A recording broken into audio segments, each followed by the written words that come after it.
How happy are those whose ways are blameless. What an incredible inspiration. What an incredible verse coming out of Psalms 119:1.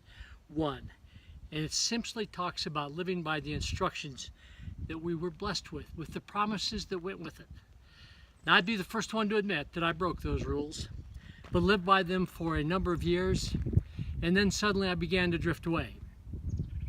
And in returning to those rules, when I looked in the mirror and I saw what I had done to myself that I didn't like, I returned to those instructions.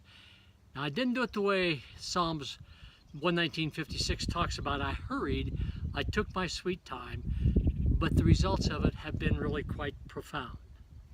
And within that, I want to talk to you about yourself. Many of us are bringing a host of problems, physical, financial, emotional, spiritual. And we come to this table and we don't understand how we manage to get our body in this kind of shape. It might be obese, it might be diabetic, it might be having high blood pressure. There are a host of issues, not to forget dementia. And we're wondering why this has all happened to us. Well, my bucket over here is probably the end result of many years of not paying attention to it and cleaning it up and nurturing it, if you will. And that's what's going on in the inside of us, not only from a physical, but from a spiritual and an emotional viewpoint.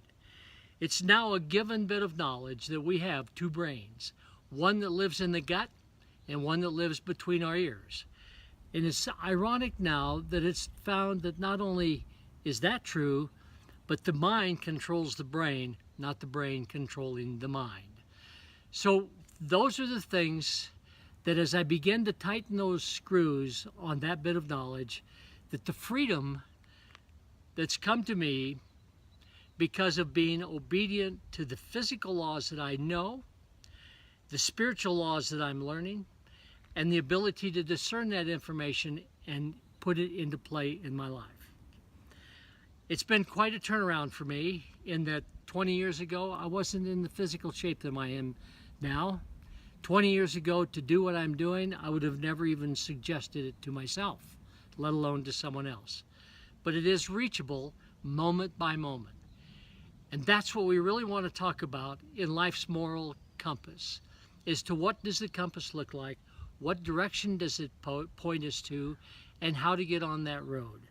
Those are the things that are going to be so important to you in the coming years. In that 10 years from now, you just kind of need to take a look at yourself and say, do I like what I see? Can I change it? Am I willing to change it? Is it of value to me? Do we need to live by experience when there is obedience and we don't need to experience these nasties? I believe there is. That's exactly what we're going to talk about. And we're going to bless you with the findings on that and make a simple case that you too can join.